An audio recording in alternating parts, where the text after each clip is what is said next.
Hello, my friends. I'm Vivian McPeak, and this is Hemp Present. If you have feedback or would like to suggest a guest or topic for the show, email me at hempresent@gmail.com. Tim Gruver reports for the Washington Observer in Olympia on housing, labor, and the environment. He's also a 2020 Poynter-Koch Media Fellow whose work has appeared in Politico, the Oregonian, and Pluribus News.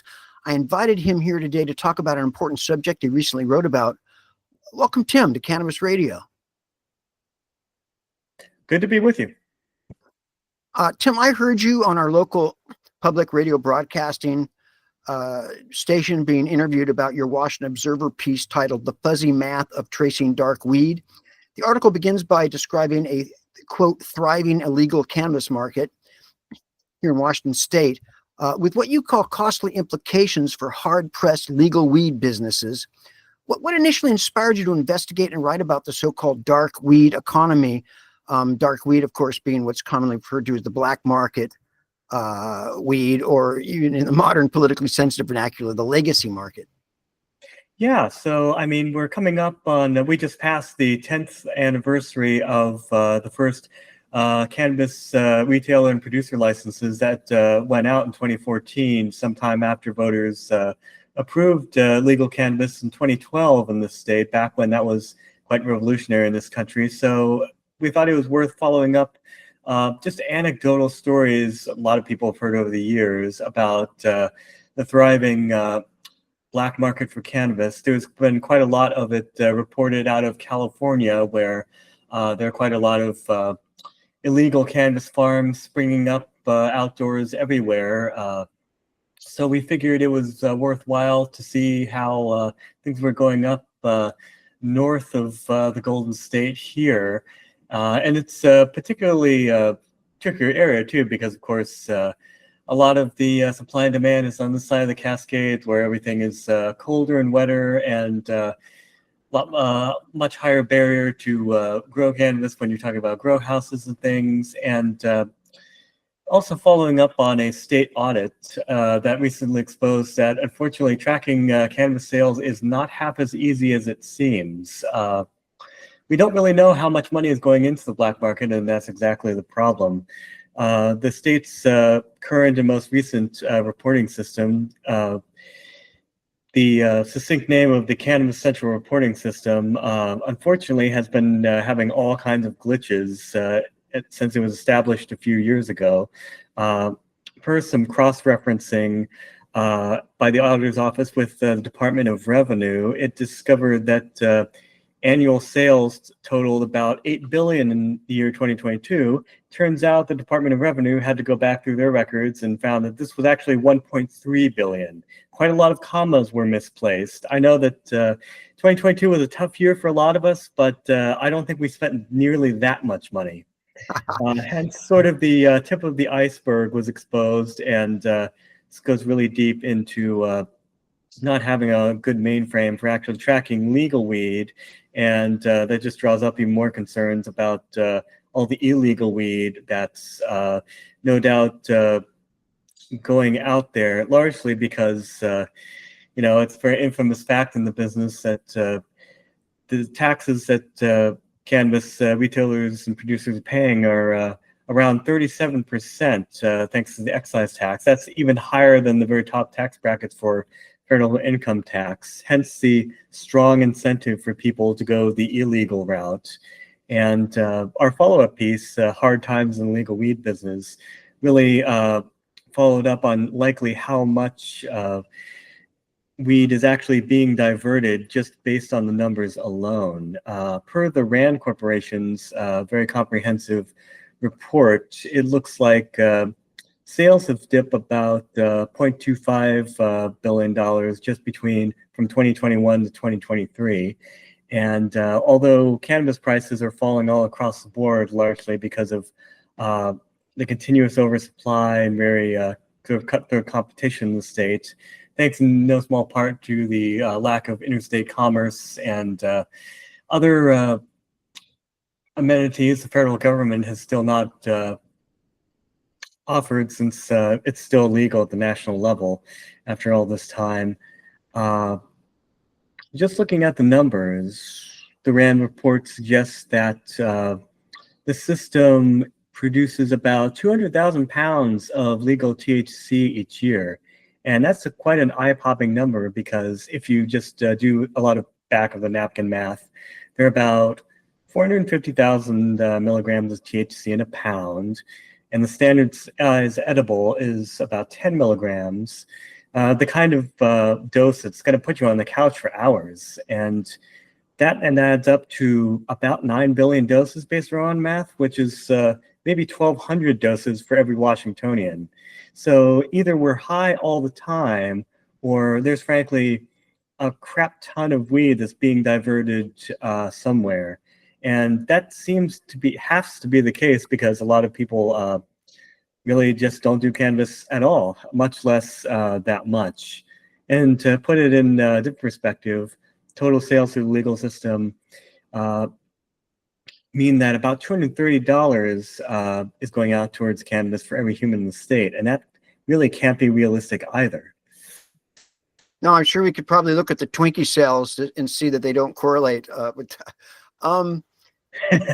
Yeah, the winters are long and dark here in Seattle, and or in Washington, Western Washington, and you can certainly, a bowl of weed can help you get through the darkness. I kind of on all sides of this, because I have friends that sell and grow and cultivate cannabis. I have friends who are bud tenders, and I also have friends that don't like the weed in retail stores for various issues. And they actually choose to go on the black market because they can't grow their own weed here in Washington State, right?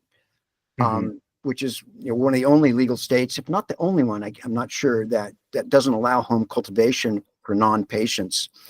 And to grow any considerable amount, you need to be in the registry. And I have a lot of friends that don't want to be in the state registry. And now under this administration, they enforce that even stronger opinion. In your article, and you described the challenge of measuring the illicit cannabis market. What makes it so difficult to track and quantify cannabis accurately? You'd think it would be fairly straightforward. I mean, you would certainly think so. I think it's just the unfortunate byproduct of the state having bought really bad software. But we do know anecdotally that, frankly, hiding sales and profits is a little bit easier than people think if, unfortunately, places like the Liquor and Cannabis Board are always short-staffed and always overwhelmed with other duties. Part of it comes down to a lot of folks, the bad actors in the industry, exploiting holes by simply selling under the table, and there just being no record of it. And it's hard to, start an investigation if you don't know that something is actually happening. A lot of the times, the two ways that some bad actors have been caught that we know of are people who, frankly, are reporting a huge dearth of sales, maybe less than even $1,000 in a year, the kind of thing that would get your business automatically shut down unless you were dealing under the table. Right. And suspiciously low sales, and also, of course, receipts for maintaining and repairing a place, but also whether or not somebody's energy usage is suddenly going up. There are unfortunate stories out there too of people even doing this in their own, selling out of their own home and growing it. And if you see utility bills suddenly spiking for no apparent reason, that's probably a dead giveaway too. Yeah, I mean, because you go to a retail cannabis cultivation operation, and you've got tags on the plants, and scales have to be, calibrated just right, and it seems like an intimidating operation. But yeah, there's a lot of ways to game the system, right? We had we lost most of the crop. I mean, how do you prove that they didn't? You mentioned that a lot of the data around illegal cannabis is speculative. You touched on kind of why that is. In your opinion, how do media, policymakers, or advocates misuse or misunderstand these numbers How might inaccurate data affect policy positions? Do you have any thoughts on that?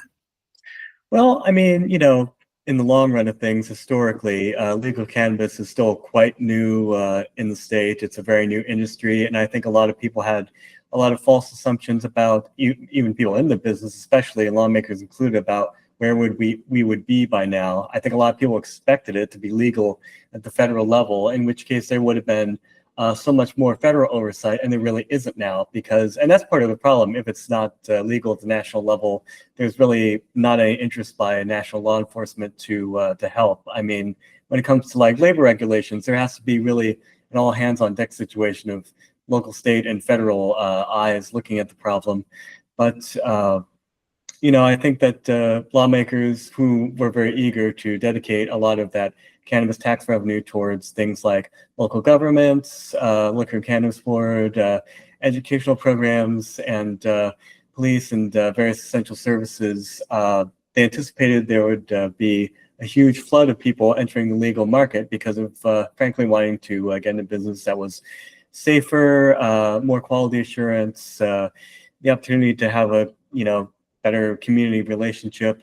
But given the high costs, I think that just really has surprised a lot of people with these recent numbers that there's still such a strong pull towards the black market. And it's only these last few years that, frankly, we've been able to actually gather definitive numbers and actually see a large pattern. Did you encounter any resistance, defensiveness, or silence while researching this story? Like, say from government agencies, legal businesses, or even the underground market itself? I don't know if you talked to anybody involved in the illicit market. Well, I can certainly say that I've heard secondhand stories, and being illicit, nobody is ever going to tell me their real names. But yeah, I think the state is genuinely concerned, especially as cannabis is such a vital resource in so many places for tax revenue, but also job creation.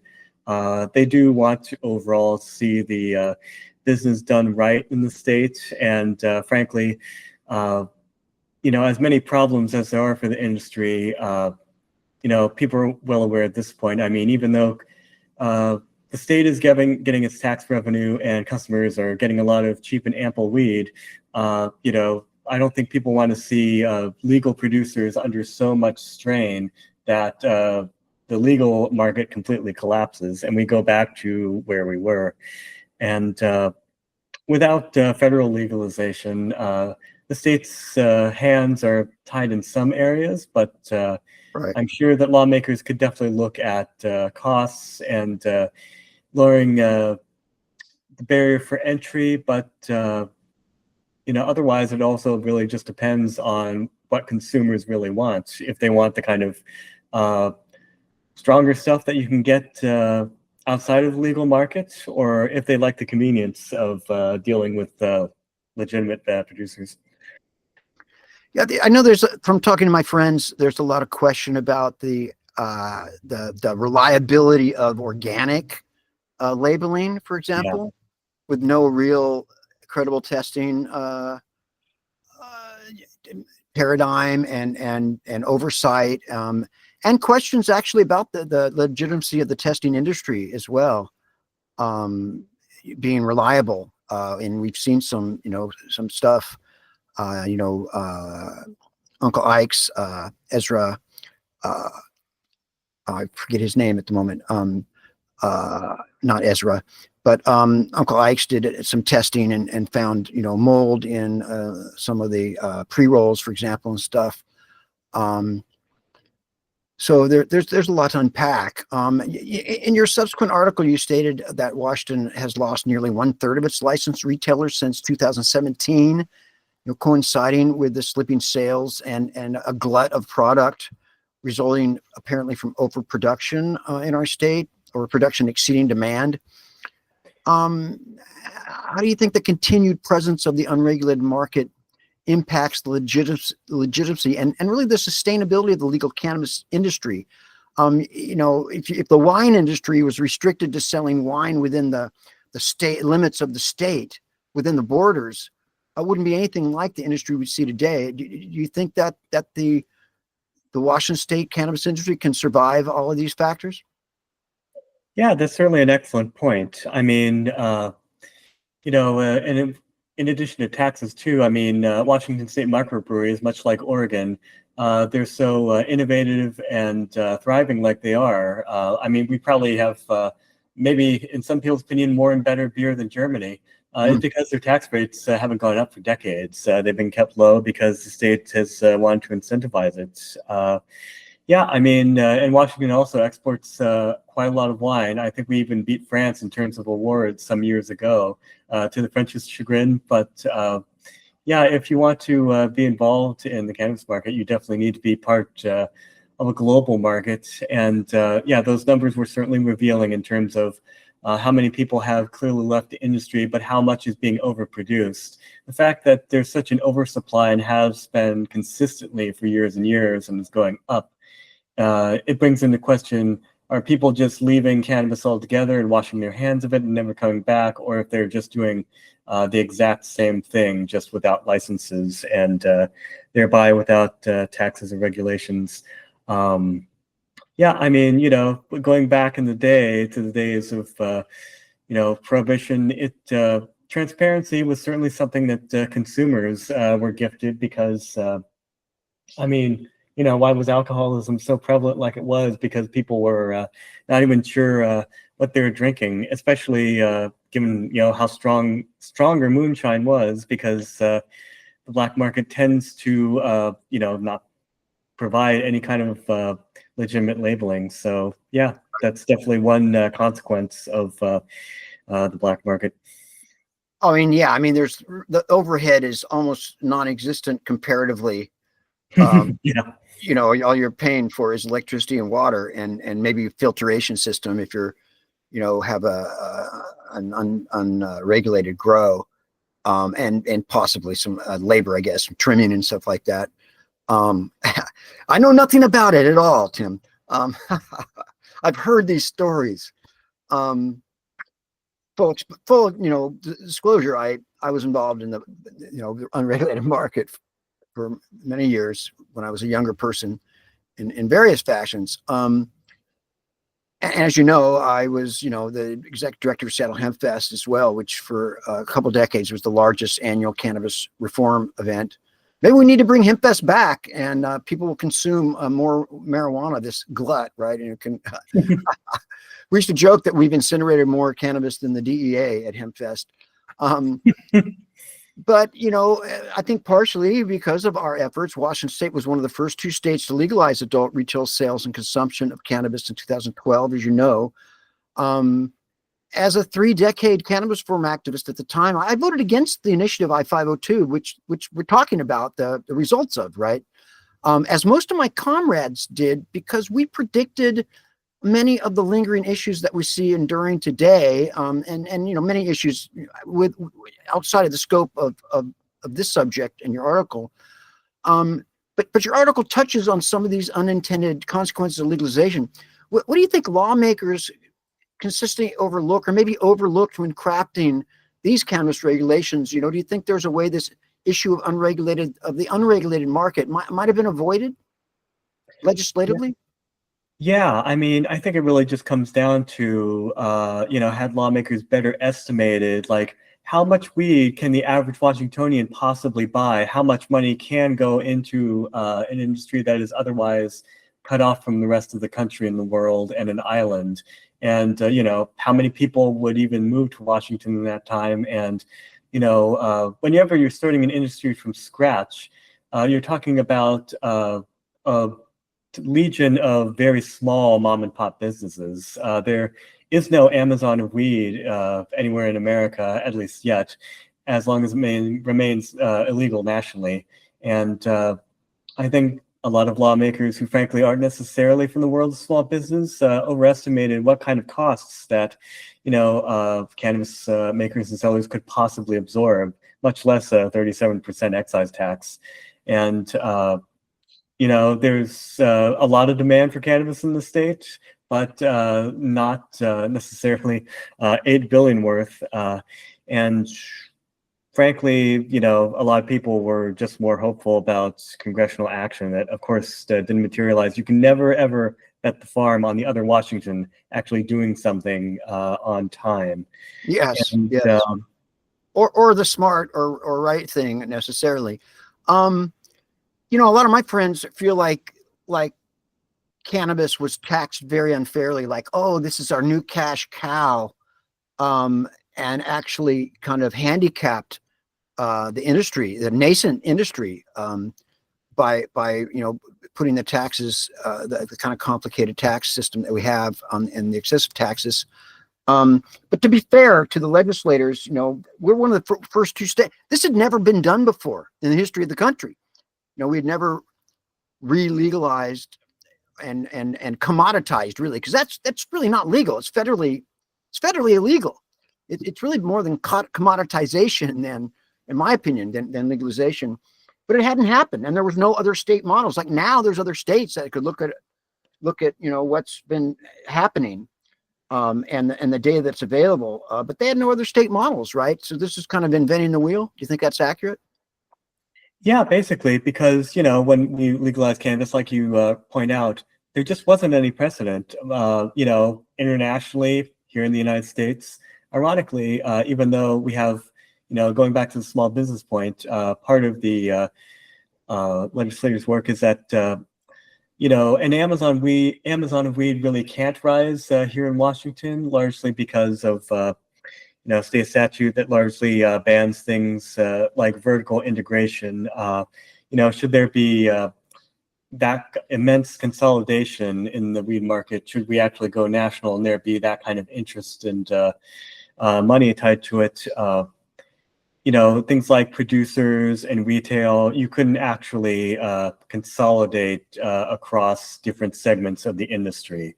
So that is actually one guardrail that was placed on cannabis in anticipation of it actually going national. At the same time, because we have guaranteed that cannabis businesses, regardless in Washington at least, this Washington will stay smaller. We've only ensured that they're going to be paying costs that they definitely aren't going to be able to afford. Right, right. So when you were researching this, if there's one misconception you wish that readers would shed after reading your article, what would it be? What is there a truth that you would like them to walk away with that might be counterintuitive?